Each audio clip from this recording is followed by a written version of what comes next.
Today I have a new project to talk to you about. It's for my cousin who does the cloth-covered cables, and he wanted to also have metal cable ties, and the ones that he currently can get are of poor quality. He wanted to make his own, and so I designed a stamping tool for him, which is just going to take sheet metal and turn it into cable ties. It's a multi-stage tool with several different contours that you can choose, and it's so complicated that I decided this time I'd have most of the work done already. This has all been pre-machined already, all the holes have been drilled, it's all been milled to size, it's all been hardened, and the contours for the stamping tool have been eroded out of here using EDM machining, and it would have probably somehow been possible for me, but the tolerances that go into this to make this work sufficiently good for several years and several hundred pieces, I said that's just too much of a risk for me to try and do that with hand files and whatnot. So I had it done. Only things that are left for me to do are pretty simple parts, mainly the distance holders between the two. And then this is going to sort of act like a stop, which to put the semi-finished part into, and then have the punch come from the top and finish the pieces off. I've already marked out the lines where I need to saw cut and drill holes. It's not going to be a huge project from that perspective but I found this really interesting, and so I thought I wanted to share this with you and show this thing in action if it actually works, because I've never done stuff like this.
There's something in the air that warns me to beware tonight.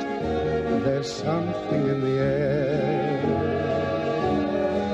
Well, the basic principle is rather simple.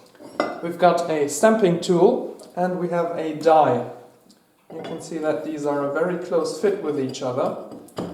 And basically this will get mounted in an eccentric press, and then the die is just going to get struck by the punch. You put a piece of sheet metal in between and then just stamp out your contour. Now, you could of course do this just with, say, a hammer and pound onto here and achieve the same result, but how will you get the stamp aligned properly to the die and not have it all crooked?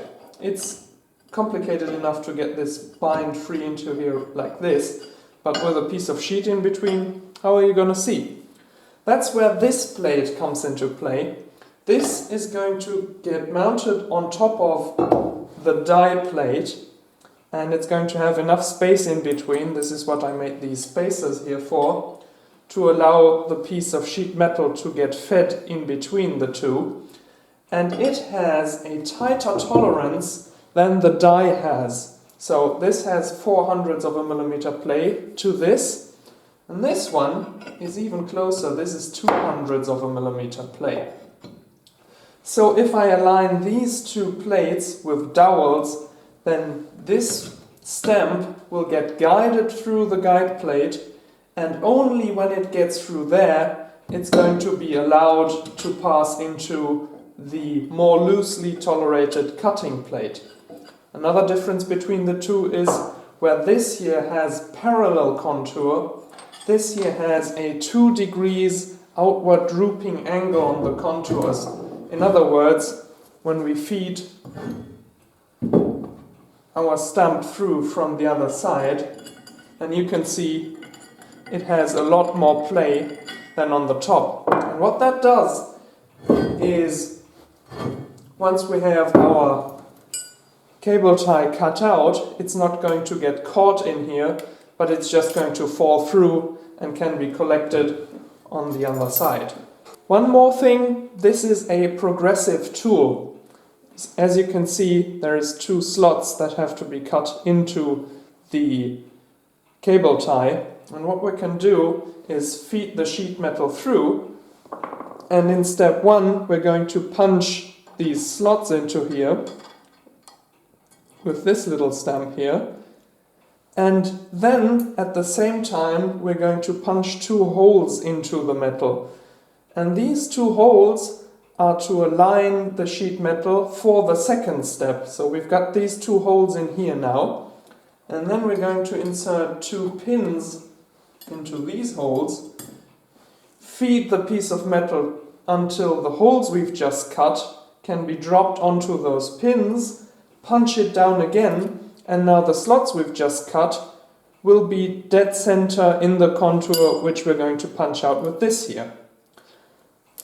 If my cousin wants to, he can then vary the contour of the cable tie. He can either leave it just the way it is now, or he can go over here and put it over these 2 dies, or one of these, and have the cable tie either look like this, with 2 slots and, you know, this heart shape, I don't know how else to call it, or he can make it short with just 1 slot and this skull shape, if you will, and then all of the top here is going to get cut off. For that, I made this second piece, which is going to get pinned onto here, and it's going to act as a guide for the cable tie we've just cut, to lay it in here and have it right on top, nicely centered with the rest here, so that the remaining contour can be punched out like so. Or like so, if you wish. The last piece of the puzzle here is the top plate. This is where all the stamps are going to get mounted onto. I've got some screws here, and I'm going to just bolt them onto the bottom. When you have larger tooling which needs to be changed out frequently, then you usually have some special dome shape in here, or release in a contour, or some kind of a dovetail, something like that. In this case, for cost purposes also, I think this straight plate is going to do just fine. All we have to stamp is some 0.3 millimeter aluminium sheet. So the cutting forces in here are going to be really low, and I think, you know, for the couple of 100 pieces that he's going to need per year, this is going to do just fine. There's music in the breeze. I never saw the stars so bright. There's something in the air. Though I find there's danger in your eyes, the thrill is new. I've been blind, but now I realize. Number 1, I did the tolerances wrong. Not all of them, don't worry. Just for the guiding pins. I should have made these 2 the tight fit, and this one on top the sliding fit. Instead, I made these 2 the sliding fit, and the top one the tight fit. And what happens is, well, obviously it's 1 against 2, so it has to slide through 2, and be tied in one instead of being tied in these two and slide in the top one. That causes binding, so I've now only got one pin in there and the rest is out. Number two is that I forgot to put the radii onto the square here, so it's interfering with the pocket. So it's just about reaching into the cutting geometry here, but that's not satisfactory to me. And last not least, the pins that I made to go into the punch here, well, they're going to have to get guided differently. You see, what I had intended was to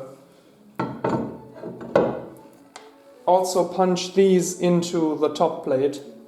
I'll just flip this around. Right into these holes here. You can see they start going in, but you'll have to punch them all the way. And that's just too much. Just like with these here, which I just bolted onto the flat piece of steel here and give them some wiggle room in the screw holes to align. I'm going to have to give this some wiggle room as well, because otherwise it's not going to line up with the holes in here. This thing was done on a milling machine, and these both were eroded. So these line up, these holes here, because they were done on the same machine, but they don't coincide with the holes in the plate. I feel it everywhere. So whisper you'll be mine tonight. There's something in the air.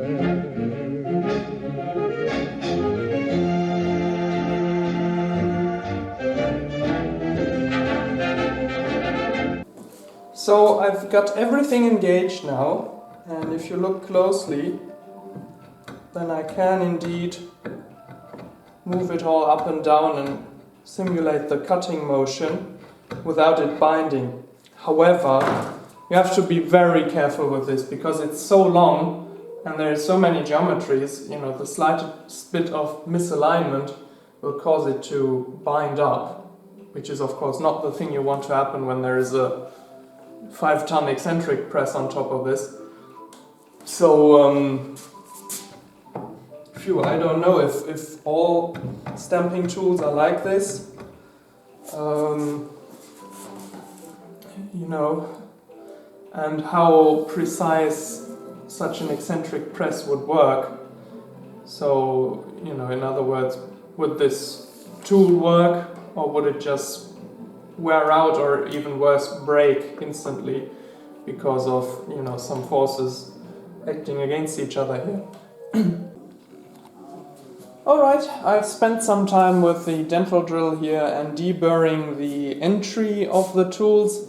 Number one, it makes assembling the top plate easier, and number two, I think it's also going to help, should something bind, then it's just not immediately going to eat itself up. I've talked to my cousin about the, you know, tough going issue, which, you know, it takes basically some pretty good amount of persuasion to get this thing moving. Also because of the length, of course, it's just made to, you know, cantilever itself up and down. He says it's not going to be an issue. I have no idea, so I am going to trust him regarding that. Now I will send this over to him, because he's got to get it pressed first of all. He's got these two holes here which are countersunk from the rear to mount to a plate, and to that plate will be machined an arbor, which is then going to go chuck inside the press. I didn't make that because, well, the press doesn't exist yet, so we don't know what we're talking about, and since he has the tools for it, he might as well do that himself. And once it's all up and running and operational, then I'll go over to him, pay him a visit, and we'll see it in action. Many months later. Muss ja keiner wissen, dass das...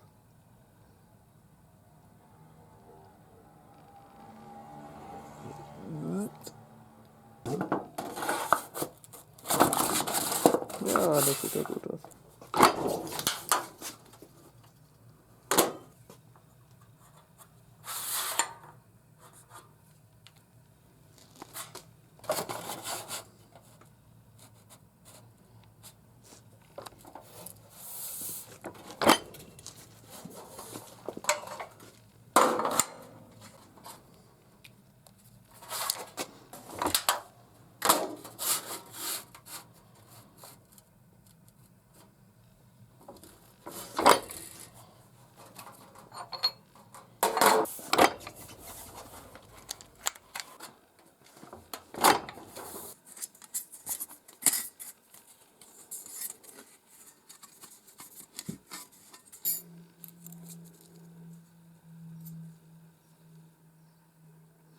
Und jetzt könnte man eigentlich hier die reinlegen. Genau, ja. Und macht die Kontur aus. Aber der Clip ist so blöd.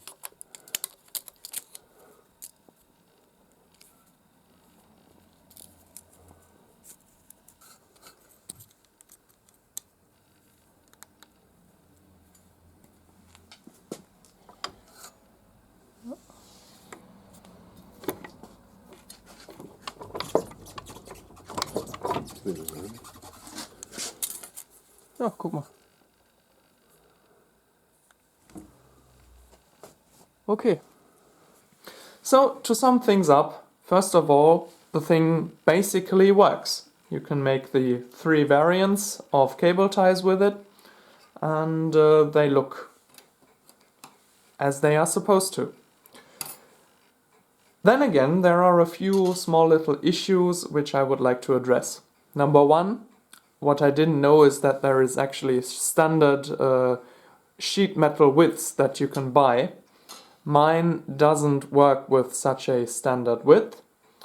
Number 2, the spacer idea with the holes here doesn't really work out, because as the press punches these shapes out, the sheet metal rolls over, and therefore, as you can see here, the small pins protruding aren't enough to properly locate things. So, you know, my cousin has helped himself by making marks with a Sharpie and then manually putting things forward. You can see that sometimes there is an error resulting by that, and sometimes the slots in the rectangle aren't quite on center. So we would need some sort of better advancing mechanism in order for this to work repeatably and accurately. Also, what I didn't think about, the waste of material here is rather high. As you can see, there is all this space which you could basically make another cable tie out of, which just goes to waste. Now the idea with this is that maybe you can just get rid of the hole punches, as they are not needed anyways, and then feed the stock back in from the other side, and then make another cable tie out of the scrap. Last not least, this idea with the different variants that can be punched out, it works, but it doesn't work repeatably, because the slug that you punch away from it stays above on the tool and doesn't get pressed through like with the standard punching scheme. It catches up in the holder, and then it just piles up on top of each other and makes it very hard to remove it. So it's not really fun to operate at this point. All things considered, I mean, I'm glad this worked out at all, and he is glad that he has a tool which he can make these things out of now. But there will be a follow-up on this, where I'm going to make another tool which is going to punch out 2 cable ties simultaneously without any waste. We're going to reduce the width down to so it takes up some standard stuff. We're going to improve on the advancement mechanism. And if you are interested in that, then I will also film that once again, and maybe even make some video where the punches get milled and how the slots get eroded. I think that would be rather interesting to watch. Anyways, for this one, I say thank you for watching, and I hope you enjoyed, and we'll see you in the next one. Bye!